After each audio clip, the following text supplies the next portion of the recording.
everybody. I am Bert Eiler. This is NCPD TV, First Watch, Pro Police News. I'm here with my co-host, Jim Fotis. Jim, how you doing, buddy? I'm doing well. Good afternoon, Bert. How are you today? I'm doing good. Got back off vacation from Minnesota, as everybody can see. Had a great time.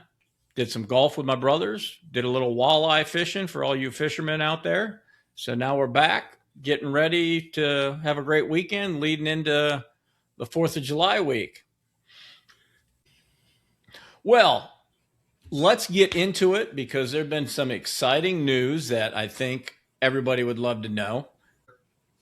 The U.S. Supreme Court had a couple big decisions that were in favor of President Trump. You want to give a little summary on those two decisions? Yes. Very exciting decisions.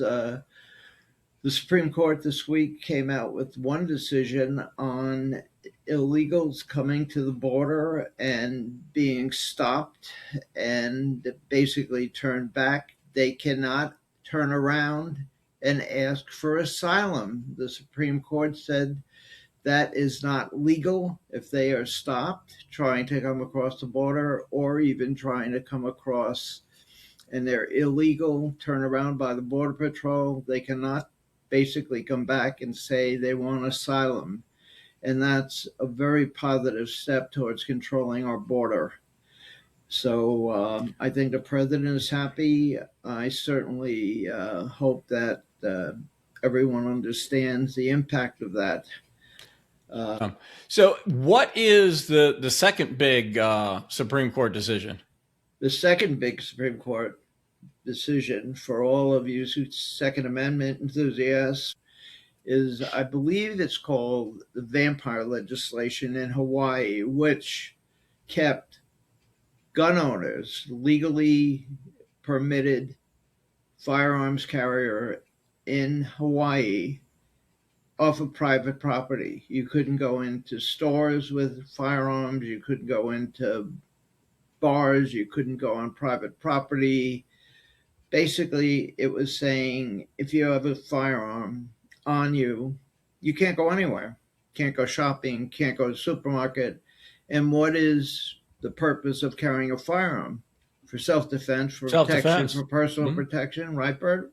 Yeah. What is your interpretation of that, right? Well, yeah, no, I agree. It's self-protection. Now, that was dealing with concealed weapons, correct? Because like Virginia, we have the open carry where you can carry openly as long as they can see it. But I think Hawaii was concealed weapons. Legal, and you legally had and it was a big case. And this case, if the Supreme Court ruled the other way on it, they basically would have said it would have affected everybody who has a concealed carry permit or whether you're carrying constitutional carry. So what the Supreme Court said, the purpose of the Second Amendment is for self-defense, self-protection. And if you have a firearm and you carry it, you should not be permitted to go into any open store, any open property, or anywhere where you might need to defend yourself. And that's a logical that's a crazy conclusion. Part. Yeah. And that basically was said by Judge Alito in a very, very strong paper that he wrote, basically defending the Second Amendment. We have some good updates on some of our cases. Two that we're hoping that we'll get presidential pardons for. Chad Scott was a former DEA agent, one of the most decorated officers or DEA agents. And this is going back early 2018 where he got in trouble. He's going on 5 years in prison. He was railroaded by the last administration. And as rumor has it, and it sounds like pretty good rumor, is that President Trump on July 4th, Independence Day, is going to sign 250 pardons. Shane Lamont from Washington, D.C. PD, he was convicted of obstruction of justice for doing his job during J6. It's crazy. So we're hoping both of those guys will get pardons. We also have 2 trials coming up. We have James Brennan out of San Antonio, Texas. He's the one that was hit by the car, got dragged. His trial starts on July 21st. And then Daniel Sanchez out of Austin, Texas, who shot an active shooter that had a rifle, was shooting into a house and pointed it towards Officer Sanchez, wouldn't put it down, and he shot and killed him. His first trial was a hung jury, so it was a mistrial. They're retrying him, and that starts August 10th. So those are some of the cases that we're moving forward on. I really believe everything's kind of moving towards, law enforcement and supporting law enforcement, because they've seen what happens when you defund the police in cases.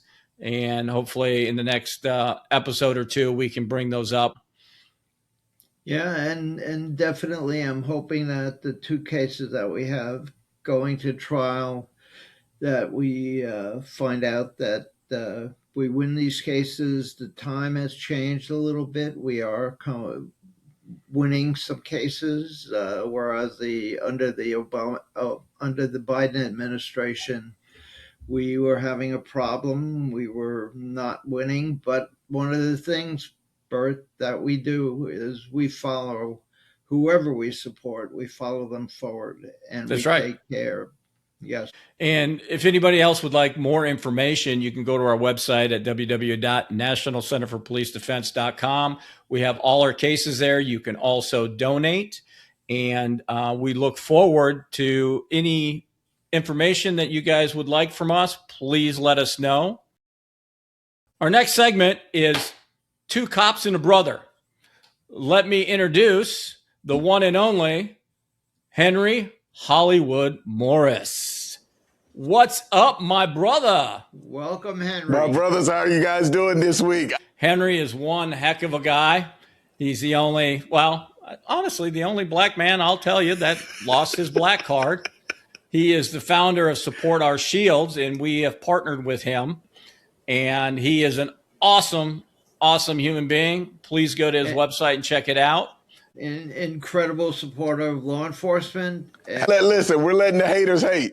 We're going to keep going forward, like Jim, like you said. We follow, we fight to the end. Absolutely, guys. All right, Henry, what video do you have us reviewing this week? Right. For our upon further review section, guys, it's something that I wanted us to go into because we had talked in the past about, these so-called experts in Monday morning quarterbacks.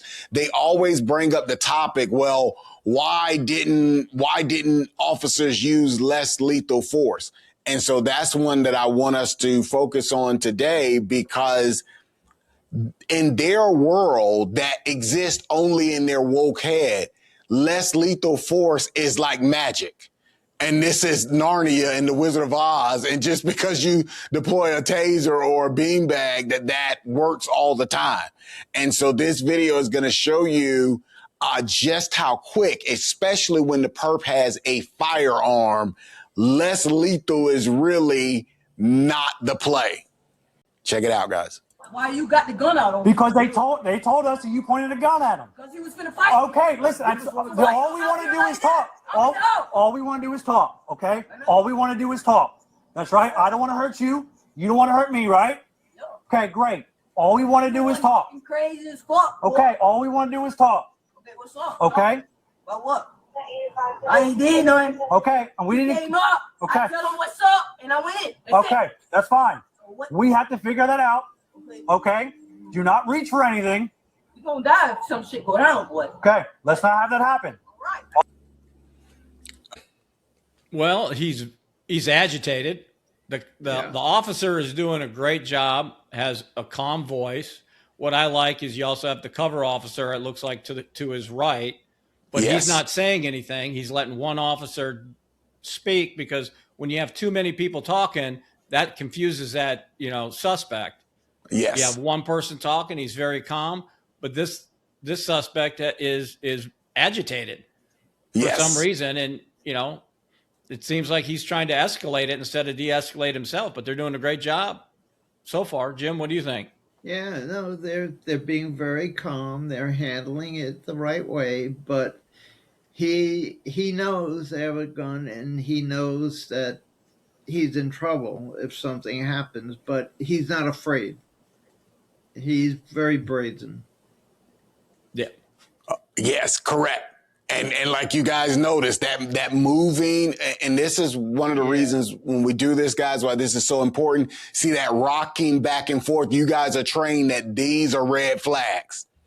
He put his hand up on the tray. Correct. Exactly. Now, what you guys can't see yet is, because it's blocked by the gun, but the exit to leaving this yard is right for them. So they have a direct shot to go out into the public, and this is what's coming up. Keon. I'm talking to you. Okay, I'm talking to you. All right? What do you want? Why you got guns on me? Because we can all go down. Okay. You know they fucked me over. Okay, Right? do not reach. Do not reach for anything, okay? I'm telling you, do not reach. Okay? Headshots. Okay, so what's up? Okay, I'm He's telling getting you, ready. What's going down though when after you talk though? I want to know that. we're going to figure out where we're at. If you haven't You caught something, Jim. What did you catch? Oh, he's getting in position. He thinks he's a gunfighter. He's getting in position to draw on the cops. It's either he has a weapon or he's getting ready to bolt, right? Because he took that stance, hands on the hip, like I'm Billy Badass, and he's going to do a couple things. He's either going to charge at the officers, to hopefully it's not deadly force. Every officer does not want to be in this situation right now. Right. On You want to do it? Let's go.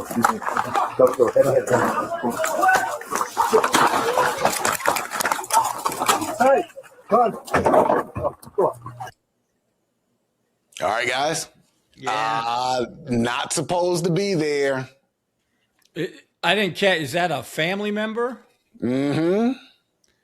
So the family member Yeah. just started agitating it by coming up, and he probably had the gate open and started talking to him, and out he went. So now they had a rapport, had him. I noticed that he was calmed down a little bit, and then this happens, which now puts him right back at the beginning when they were first there.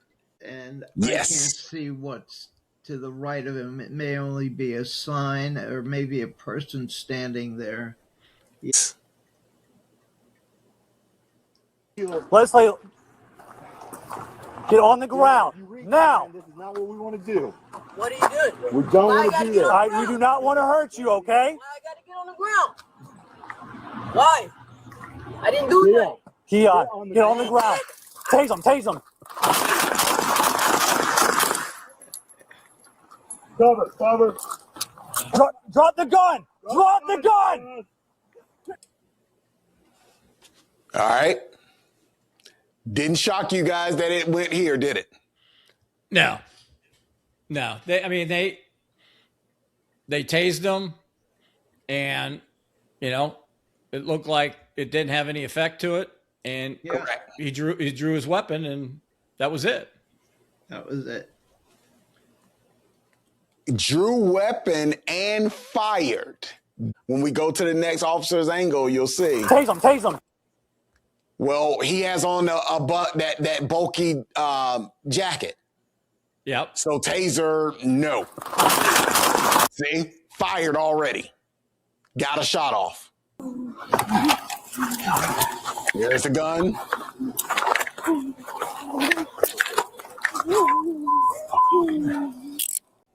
Now explain, guys, why even though they've been hit, they are still being placed in handcuffs.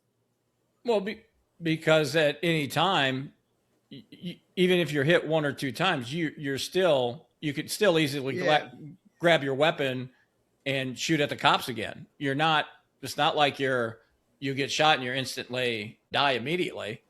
So you're still able to possibly harm the officer. So you handcuff them, secure the scene, and then start administering first aid once the scene's secured. His body language, his tone of speech, everything he said indicated that he was either high on something or had some kind of mental problem. His state of mind was not right. And there was no reasoning. I don't think he understood well what the police was saying. He knew what he wanted. He may have understood that they were armed, but he did not want to do what they told him to do, and he was ready to go down. That's why at Absolutely. one point I said it could be, if he had charged them, it definitely looked like it would have been suicide by police. Mm-hmm. Mm-hmm. Yeah, but I think the other thing too, like we were talking about, is as you saw the video going on, his demeanor, he started to calm down a little bit, not enough that would say, oh, hey, he's giving up, but you could tell that they were having a little rapport with him towards the end.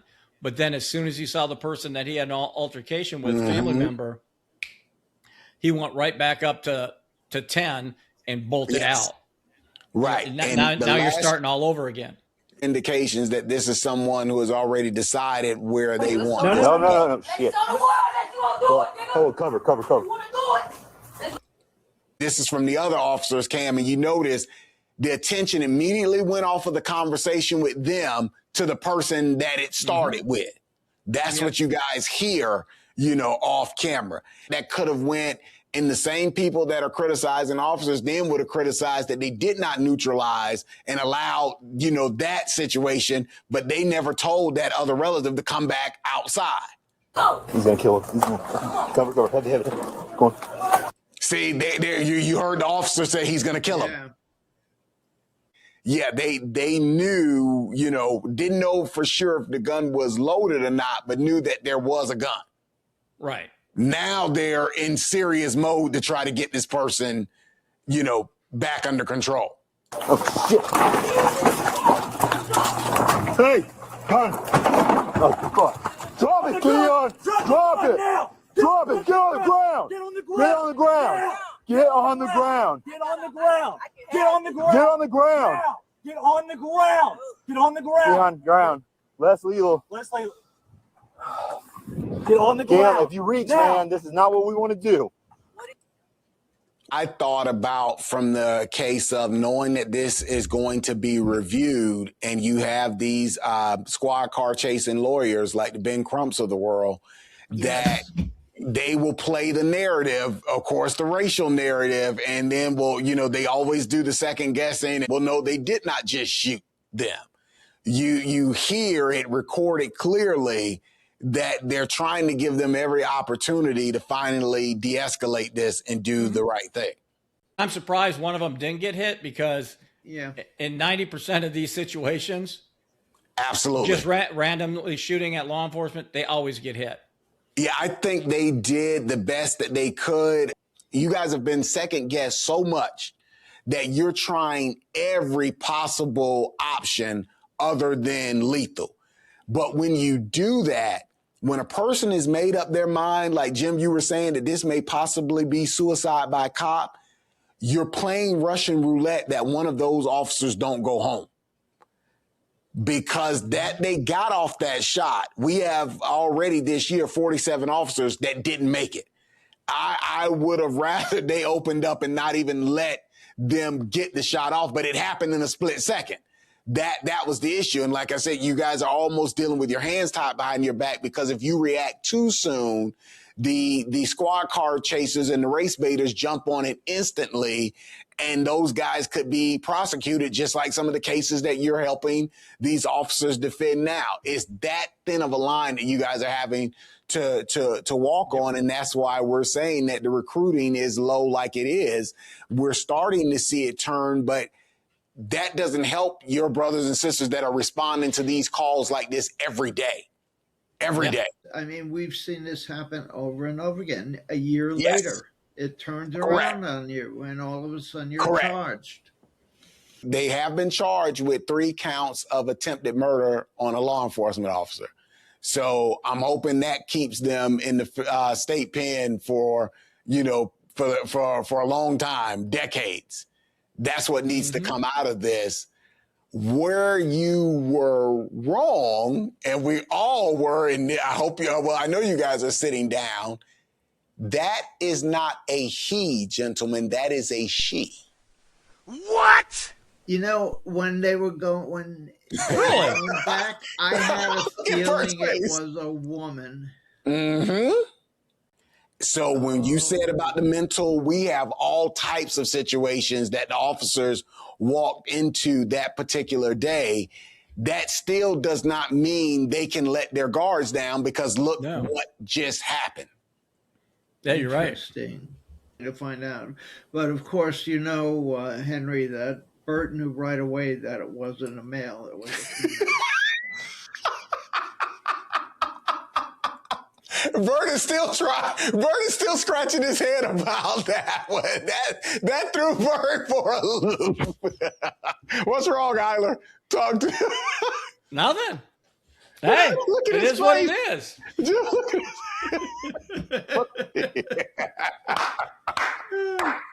Henry, thank you very much for the video, and let's kick it down to Jim. Okay, Henry, could you update us as to whether any officers were severely injured or killed in the last week in the line of duty? Yes, unfortunately, guys, we lost another young officer actually on Thursday, June 25th. It was Deputy Damian Boast, and he was a member of the Columbus County Sheriff's Office in North Carolina, and he was struck and killed by a tractor trailer on Thursday morning. He was parked in the median because they were doing construction like we see on several interstates and turnpikes. The driver has been charged with misdemeanor death by a vehicle, reckless driving, and failure to reduce speed. And this Deputy Bose was only 30 years old, and he had served for 8 years. And tragically, as you can imagine, he leaves behind a wife and 2 children today. So we definitely want to keep that family and that community, want to continue to pray for them. I want to bring up that there have been so many officers that have not only been hit by cars, but hit by trucks due to illegals that have been licensed, a lot from the state of California, that have hit officers. We had a horrible one in Texas a week ago, I believe. We also represent Back the Badge, and Henry is cordial enough to both bring the checks to these officers and bring a plaque to commemorate the fact that they were heroes in the line of duty. And we are trying to we give $1,000 now, and we're trying to get that up to $5,000 this year, and hopefully $25,000 in the next 5 years. Absolutely. And we'll keep on going, and we'll keep driving, and we'll keep moving on. I'm Bert Eiler. I'm with Jim Fotis and Henry Morris. This is NCPD TV, First Watch Pro Police News. Until next time, God bless. God bless, and God bless America.